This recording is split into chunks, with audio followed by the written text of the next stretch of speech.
नमस्कार, जोहार। आपके शहर का लोकप्रिय चैनल एबीएन न्यूज में आपका स्वागत है। दिन भर की ताजा तरीन और अहम खबरों को लेकर मैं निकिता सिन्हा हाजिर हूँ। गिरिडीह के तिसरी में बुधवार को लापता विजय यादव की सकुशल बरामदगी की मांग को लेकर ग्रामीणों ने मुख्य सड़क पर जाम लगा दिया, जिससे यातायात पूरी तरह ठप हो गया। गुस्साए ग्रामीणों ने तिसरी थाना पुलिस के खिलाफ जमकर नारेबाजी की और विजय यादव के अपहरण की आशंका जताई। सूचना मिलते ही थाना प्रभारी मौके पर पहुंचे, लेकिन ग्रामीण हटने को तैयार नहीं हुए। बाद में एसडीपीओ राजेंद्र प्रसाद के समझाने और खोजी कुत्तों की मदद से जांच का आश्वासन मिलने के बाद 2 घंटे बाद जाम हटा। विजय यादव सोमवार शाम बाजार से लौटते समय लापता हो गए थे, जिसके बाद उनकी पत्नी गीता देवी ने पुलिस को शिकायत दी थी।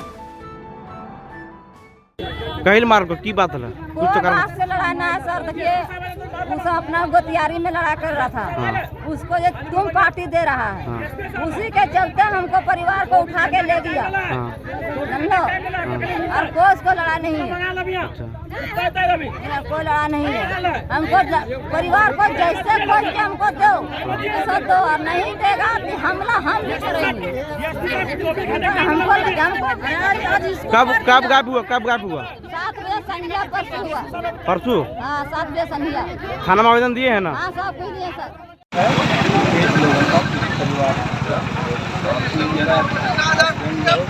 उसको अपहरण कर लिया गया है, नाम दिया है इसका अपहरण कर दिया था। तो उसमें ये लोग पुलिस से मान था कि जल्दी इसका रिकवरी किया गया, तो उसी के संबंध में जाम कर दिया था। तो उसमें हम लोग आश्वासन दिए कि हम लोग को काम करने की हम लोग सभी तरीके से टेक्निकल तरीके से और ट्रैक्टर डॉग के तरीके के माध्यम से और लोगों के पूछताछ के माध्यम से हम लोग इसको देखते हैं।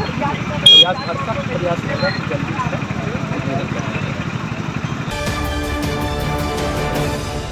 डमरगुर्रा में अवैध खनन कर ऊसरी का बालू बिहार भेजे जाने का विरोध बुधवार को ग्रामीणों ने किया है। कहा कि यदि इस पर रोक नहीं लगता है तो जल्द ही आंदोलन किया जाएगा। इस बाबत पूर्व जीप सदस्य सह फॉरवर्ड ब्लॉक नेता राजेश यादव ने कहा कि ग्रामीणों द्वारा सूचना देने तथा बार बार मामला उजागर होने के बावजूद रोक लगने के बजाय ऊसरी का बालू अवैध तरीके से धड़ल्ले से उठाकर बिहार भेजना जारी है। इसी के विरोध में डमरगुर्रा के ग्रामीणों ने इस तरीके से नदी और पर्यावरण को बर्बाद किए जाने के खिलाफ नदी में उतरकर प्रदर्शन किया और इस पर रोक लगाने की मांग की। राजेश यादव ने प्रशासन से इस मामले पर तत्काल संज्ञान लेकर कार्रवाई करने की मांग की है। कहा कि स्थानीय जरूरतों को पूरा करने के लिए ऊसरी का बालू सीमित दायरे में उठाव करना अलग बात है, क्योंकि इसमें सैकड़ों गरीबों का रोजगार भी जुड़ा हुआ है। लेकिन जिस तरह डमरगुर्रा ताराटांड के बीच अवैध तरीके से बालू उठाकर बिहार भेजा जा रहा है, उससे आने वाले दिनों में स्थानीय लोगों को भी अपनी जरूरतों के लिए बालू नसीब नहीं होगा। विरोध प्रदर्शन करने वालों में भरत दास, सुनील राणा, महेंद्र राणा, गोविंद राणा, इंदर राणा, सूरज राणा, मुकेश यादव, गंदोरी राणा, रामदेव यादव, सत्येंद्र राणा, रोहित दास, सत्यनारायण राणा, देव कुमार दास आदि मौजूद थे। नदी जो है सो ताराटांड और डमरगुर्रा के बीच में पड़ता है और हम लोग बालू 2 साल से प्रयास कर रहे हैं रोकने का, और यहाँ नहीं रुकता है। और यहाँ ताड़ के लोग वो सब बाय जोर ऐसी करता है और ले जा रहा है। गिरिडीह प्रखंड के डमरगुर्रा के ग्रामीणों ने शिकायत की है कि उनके यहाँ से ऊसरी नदी से हर दिन 30-40 से भी अधिक ट्रैक्टर बालू अवैध तरीके से खनन करके और बिहार भेजा जा रहा है। और उन्होंने बताया है कि इस मामले में उन्होंने प्रशासन के संबंधित विभाग से शिकायत की है, इसके बावजूद भी इस पर कोई कार्रवाई नहीं हुई। आज ग्रामीणों ने नदी में जाकर के, घाट में जाकर के, और आज भी वहां पर ट्रैक्टर से बालू लोड होते समय भी इसका विरोध किया है, उन्होंने प्रदर्शन किया है। हम प्रशासन से मांग करते हैं कि जल जंगल जमीन की जो लूट इस तरीके से हो रही है, नदी के बालू की जो लूट हो रही है, इस पर प्रशासन को अविलंब रोक लगाना चाहिए। हम गांडे विधानसभा क्षेत्र की माननीय विधायक कोडरमा लोकसभा क्षेत्र के माननीय सांसद सहित हम यहाँ गिरिडीह जिले से हमारे माननीय मंत्री श्री सुखदेव कुमार सोनू जी सहित हम प्रशासन के सभी अधिकारियों से मांग करते हैं, खास करके संबंधित विभाग के जो अधिकारी हैं उनसे मांग करते हैं कि इस तरीके से यदि उसरी नदी का दोहन होगा, अभी हाल ही में आप लोगों ने देखा कि यहाँ पर उसरी बचाओ अभियान का भी एक सराहनीय मुहिम चला, लेकिन हमने उस समय भी कहा था कि उसरी नदी को यदि बचाना है तो उसरी नदी का जो गलत तरीके से दोहन हो रहा है, बालू एक जरूरत है, ये बात सही है, लेकिन बालू का स्थानीय जरूरतों के अनुसार और एक सीमित दायरे में उसका दोहन होगा, उसका उपयोग होगा, यहाँ तक तो बात सही है। लेकिन यदि हमारी उसरी नदी से इस तरह से अगर धड़ल्ले से अगर बिहार अगर भेजा जाएगा बालू, तो मुझे लगता है कि यहाँ के लोगों को यह बर्दाश्त नहीं होगा। और इसलिए हम उसरी बचाओ अभियान के लोगों से भी ये कहना चाहते हैं कि एक तो उसरी का सीमांकन कराएं, और हमने कहा था कि जहां पर ये महोत्सव हो रहा है उससे चंद किलोमीटर ऊपर हर दिन जब दर्जनों ट्रैक्टर बालू बिहार जा रहा है तो इस पर भी नजर होनी चाहिए। तो हम मांग करेंगे सबों से कि हम सब मिल करके इस पर प्रयास करें, और विशेष करके हम प्रशासन से कहेंगे कि इस तरीके से जो अवैध तरीके से बालू को बिहार भेजा जा रहा है, उसरी नदी को जो बर्बाद किया जा रहा है, इस पर अविलंब रोक लगे। मौनी अमावस्या के पावन अवसर पर बुधवार को बराकर नदी तट पर आस्था का अद्भुत नजारा देखने को मिला। सुबह 6 बजे से देर शाम तक हजारों श्रद्धालुओं ने पवित्र स्नान कर भगवान शिव की पूजा अर्चना की और ब्राह्मणों को दान दक्षिणा देकर पुण्य अर्जित किया। श्री 108 श्री बाबा बराकर धाम समिति की ओर से विशेष सुविधाओं का इंतजाम किया गया था। मंदिर के पुजारी प्रभाकर पांडे ने बताया कि यह मंदिर पिछले 100 वर्षों से आस्था का केंद्र रहा है, जहां दूर दूर से भक्त अपनी मनोकामनाएं पूर्ण करने आते हैं। आयोजन में सचिव राजेंद्र, कोषाध्यक्ष आकाश कुमार गुप्ता, महामंत्री आकाश कुमार साहू समेत कई सदस्य सक्रिय रूप से शामिल रहे। श्री 108 श्री बाबा बराकर धाम शिव मंदिर है। 100 बरस हो चुके हैं। इस मंदिर का पुजारी प्रभाकर पांडे हूँ और यहाँ श्रद्धालुओं का भीड़ लगातार बढ़ती जाती है और आगम गमन में पर रास्ता खराब है और यहाँ पर नदी तट का भीड़ है। आज ये मंदिर प्रसिद्ध है पूर्वजों का और ये मंदिर आप रूपी शिव जी हैं और 100 बरस से पार कर चुके हैं इस मंदिर का। और यहाँ पे आज मुनि अमावस्या है। मुनि अमावस्या के कारण से ज़्यादा श्रद्धालुओं का भीड़ आज सुबह से 3 बजे से रहा, कतारों की भीड़ में संख्या में रही। और ये मुनि अमावस्या का मतलब होता है कि अपने पीढ़ियों का जो गंगा स्नान करके संतुष्ट का योग्य होते हैं, वो अपना मुनि अमावस्या स्नान दान करने के लिए आते हैं। तरह तरह के लोग आते हैं, तरह तरह के जगह के यहाँ लोग आए और पूजा श्रद्धालु भक्त अच्छा से प्रकट किए। मुनि अमावस्या मतलब है मौन रहकर और चिंतन आत्मा चिंत से इसे मन को शांति करके पूजा करना, उसी के तो मुनि अमावस्या को माना जाता है। त्रिवेणी योग शुभ संयोग भी इसको माना गया है। जो गंगा स्नान करके संतुष्ट जनक और सब सुख समृद्धि की पितृ दोष जो है वो उद्धार होते हैं, उसी को मुनि अमावस्या हम लोग स्नान दान करते हैं, यहाँ के लोग और मानते हैं। हमारे यहाँ पे इस मंदिर में बहुत सा दिनों से आज तक ना कोई विधायक की फंड से ना या कोई तरह का हुआ है। रास्ता भी बहुत खराब है। भगवान से आशीर्वाद लेके जाते हैं और उसको फिर सोता कुर्सी पाने के बाद भूल जाते हैं। गिरिडीह में नक्सलियों के खिलाफ पुलिस और सीआरपीएफ का ज्वाइंट ऑपरेशन तेज हो गया है। इनामी नक्सलियों की गिरफ्तारी के साथ ही उनके परिजनों को आत्मसमर्पण नीति समझाकर मुख्यधारा में लौटने की अपील की जा रही है। एएसपी सुरजीत कुमार और सीआरपीएफ कमांडेंट एसडी त्रिपाठी ने इनामी नक्सली साहेब राम मांझी के परिवार से मुलाकात कर आत्मसमर्पण पर मिलने वाले 10 लाख रुपए और जमीन जैसी सरकारी सुविधाओं की जानकारी दी। इसी कड़ी में करंदो गांव में सीआरपीएफ 154 बटालियन द्वारा सिविक एक्शन प्रोग्राम आयोजित हुआ, जिसमें खेल सामग्री, शिक्षण सामग्री और चिकित्सा सुविधाएं दी गई। प्रशासन का उद्देश्य स्पष्ट है, लाल आतंक का खात्मा और नक्सल प्रभावित इलाकों का विकास। देखिए, आज हम लोग यहाँ पर एक सामुदायिक कार्यक्रम का आयोजन हुआ जिसका नेतृत्व 154 बटालियन के हमारे कमांडेंट साहब ने किया और बाकी बहुत सारे पदाधिकारी यहाँ उपस्थित हैं। और हम लोग अभी यहाँ पे साहेब राम मांझी के आवास पर भी आए, उनके परिवारजनों से मिले और उनको समझाने का प्रयास किए कि सरकार की जो प्रत्यर्पण नीति है उसके तहत क्या क्या लाभ इनको दे है। उन सभी लाभों के बारे में हम लोगों ने बताया कि जितने के वो इनामी हैं वो इनाम मिलेगा, 4 डिसमिल ज़मीन मिलेगी, अबुआ आवास और अन्य उनके बच्चों को पढ़ाने के लिए शिक्षा से संबंधित फैसिलिटीज़ मिलेगी।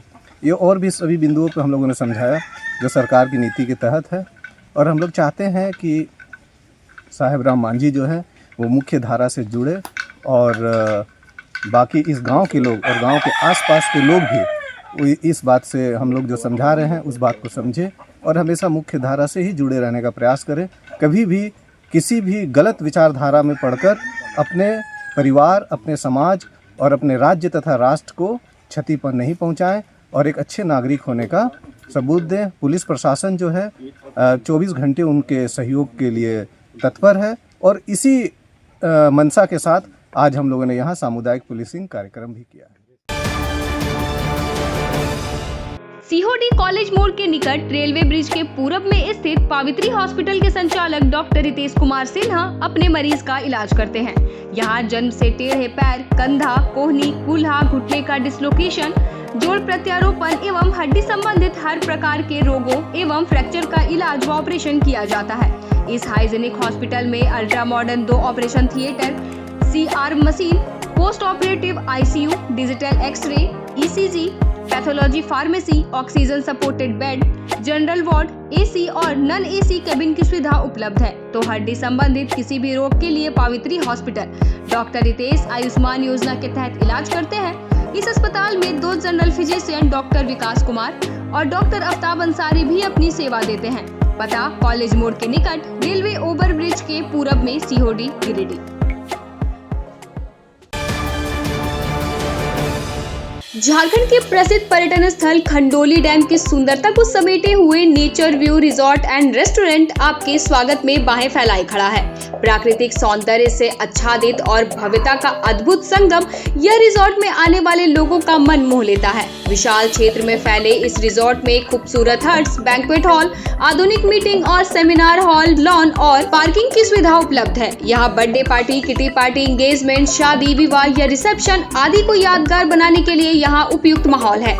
यहाँ के लजीज व्यंजन आपकी स्वानेंद्रियों को नया अनुभव देंगे, जिनमें Indian, tandoori, south Indian, Chinese जैसे और भी कई स्वादिष्ट विकल्प शामिल हैं। पूरे परिवार के साथ मनोरम दृश्य के बीच स्वादिष्ट भोजन का आनंद लेने का यह अनुभव आपके दिलों में बस जाएगा। तो देर ना करें, झारखंड के गिरिडीह जिले के खंडोली डैम स्थित इस मनोरंजक स्थल का दौरा करें और अपने जीवन के कुछ अनमोल पल को यादगार बनाएं। गिरिडीह के श्री कबीर ज्ञान मंदिर में कल 30 जनवरी 2025 से सद्गुरु विवेक साहब निर्माण महोत्सव का शुभारंभ होगा। इस भव्य आयोजन में संत कबीर साहब के साखी पाठ से कार्यक्रम की शुरुआत होगी। वहीं मुख्य आकर्षण रहेगा जागो हिंदू जागो, नाट्य मंचन और सद्गुरु मां का दिव्य उद्बोधन। श्रद्धालुओं की भारी भीड़ जुटने की संभावना है और मंदिर को आकर्षक रूप से सजाया गया है। ब्रह्मलीन संत विवेक साहब जी महाराज को पूर्ण आत्मज्ञानी और त्रिकालदर्शी संत माना जाता है, जिनकी समाधि पर हर वर्ष हजारों श्रद्धालु श्रद्धा सुमन अर्पित करते हैं। अध्यात्म, भक्ति और वैराग्य के इस पावन अवसर का साक्षी बनने मंदिर परिसर पहुंचे। यह बहुत ही सौभाग्य की बात है कि पूज्य गुरुदेव जी का 25वां निर्वाण तिथि संपन्न हो रहा है और उसमें हम सब सहभागी बन रहे हैं। ये बहुत ही हर्ष है। साथ साथ में श्री कबीर ज्ञान मंदिर से निकली हुई पत्रिका श्री कबीर ज्ञानामृत भी 25 साल पूरा कर लिया, उसकी भी खुशी है भक्तों में। और साथ साथ में मेरी लिखी हुई गीता ज्ञान भाष्य 7 खंडों में छपी और अभी अब समापन अंतिम खंड का लोकार्पण भी हो रहा है। लगभग 8 खंड गीता का भाष्य लिखने में हमें करीब 14 साल लग गए। इसके बीच में अन्य पुस्तकों का लेखन कार्य भी चलता रहा। इस कारण ये समय आगे बढ़ता गया। तो ये भी बहुत प्रसन्नता है कि समाज को संपूर्ण गीता का भाष्य समर्पित किया जा पा रहा है। हमें विश्वास है कि जन सामान्य से सामान्य साधारण पढ़े लिखे व्यक्ति भी इस गीता भाष्य को पढ़ेगा तो वो गीता के मर्म को अवश्य ही समझ सकेगा।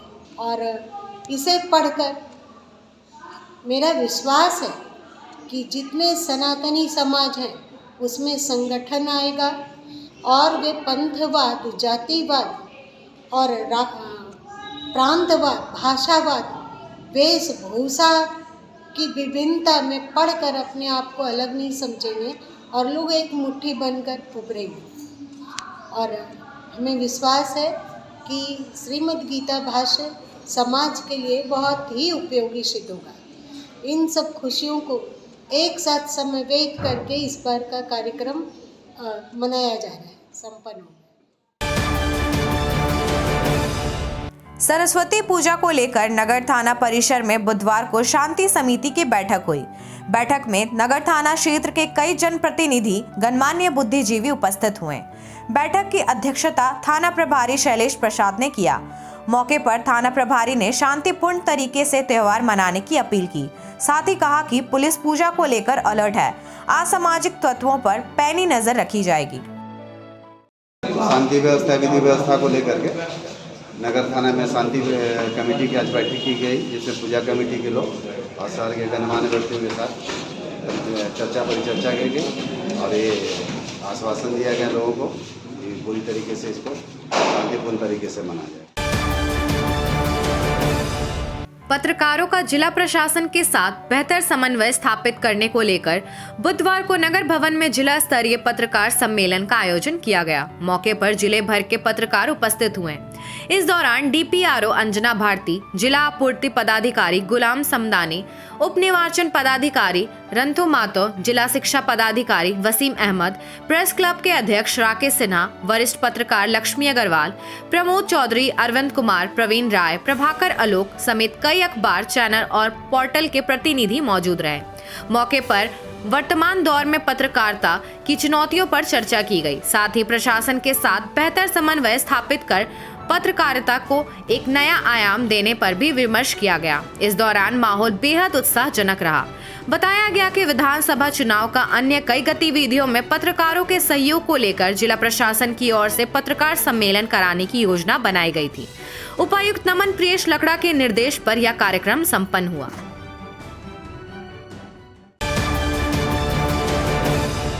गांवा थाना क्षेत्र के खरसान निवासी 13 वर्षीय आदित्य राज चौधरी की मौत मंगलवार शाम हो गई, जिससे परिवार में मातम पसरा है।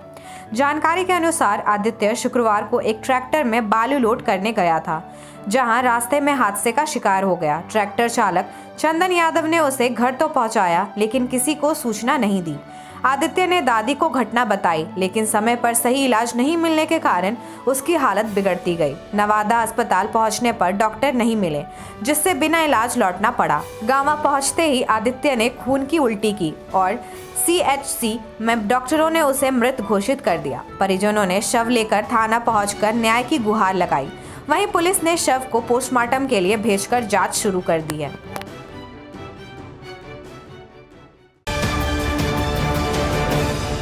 जिले के सदर अस्पताल परिसर में 639 आउटसोर्सिंग कर्मियों ने JLKM के बैनर तले एक दिवसीय धरना शुरू किया। इस कर्मियों का आरोप है कि उन्हें बढ़ा हुआ मानदेय नहीं मिल रहा, वेतन में कटौती हो रही है और कई महीनों से वेतन भुगतान भी अटका हुआ है। कुछ को 20,000 के बदले सिर्फ 8-10 हजार मिल रहे हैं, तो कुछ को महीने से वेतन ही नहीं मिला। कंपनी के जिला सुपरवाइजर ने आरोपी को बेबुनियाद बताते हुए समाधान के लिए 1 सप्ताह का समय मांगा, जिसके बाद धरना फिलहाल स्थगित कर दिया गया है। धरना पर इसलिए बैठे हुए हैं क्योंकि जो है जिस समय से हम लोग का ज्वाइनिंग हुआ है तब से जो है कुछ महीनों का जो है हम लोग का बाकी बकाया रहते हुए आ रहा है, पूरा पेमेंट नहीं मिल रहा है। और बहुत सारे जो है ऐसे है कि जैसे EPF हुआ, PF हुआ, वो सारे जो है बहुत सारे जो है कर्मी लोगों को नहीं मिला है। और उसमें जिस समय से हम लोग ज्वाइनिंग कर रहे हैं उस समय से जो है हम लोग का PF नहीं कट रहा है, यानी 3 साल बाद से जो है हम लोग का PF कट रहा है। और बहुत सारे ऐसे मांगे हैं जो कभी कभी ऐसा होता है कि जो है हम लोग को समय में कभी भी जो है पेमेंट नहीं मिला है। और एक तो जो है कम सैलरी है, उसमें भी जो है बहुत काटा जा रहा है। तो ये सारे बहुत सारे बातें हैं। जो काम तो जो है हम लोग पूरी रीति से जो है हम लोग करते हैं, लेकिन फिर भी जो है उस सारी बातों को लेकर के भी जो है हम लोग को जो पेमेंट मिलना चाहिए वो नहीं मिल पा रहा। हम लोग धरना इसलिए बैठे हैं धरना पर क्योंकि 4-5 महीने से पेमेंट नहीं मिला है बहुत सा कर्मी को। सदर हॉस्पिटल और जितने भी ब्लॉक वाले कर्मी हैं, चाहे GNM हो, चाहे ANM हो, फार्मासिस्ट हो, चाहे कंप्यूटर ऑपरेटर हो। किसके द्वारा पेमेंट नहीं किया गया? सर ये Balaji detective force and Shivaji company द्वारा पेमेंट नहीं किया गया। कितने दिनों से? लगभग अभी जिला अस्पताल का तो 1-2 महीना बाकी है, लेकिन ब्लॉक वालों का है कंप्लेन की 4-5 महीने से नहीं हुआ है। और जो मानदेय बढ़ा हुआ है उसके साथ भी नहीं हुआ है। बहुत लोग का ECI और PF भी नहीं बना के दिया गया है। गिरिडीह जिले के भरकट्टा OP क्षेत्र में मंगलवार शाम एक दर्दनाक सड़क हादसा हुआ, जब तेज रफ्तार बाइक से गिरी 22 वर्षीय शिवानी भारती गंभीर रूप से घायल हो गई। बताया जा रहा है कि उसका पति पवन पांडे नशे में धुत होकर बाइक चला रहा था और नशे में धुत होने के कारण पत्नी के गिरने के बाद भी शराबी पति चलते बना। स्थानीय लोगों ने घायल को तुरंत अस्पताल पहुंचाया, जहां उसकी गंभीर हालत को देखते हुए रेफर कर दिया गया। शिवानी अपने पति के साथ परीक्षा देकर घर लौट रही थी, लेकिन शराबी पति की लापरवाही ने उसकी जिंदगी खतरे में डाल दी। इस घटना के बाद से इलाके में आक्रोश है और लोग सख्त कार्रवाई की मांग कर रहे हैं।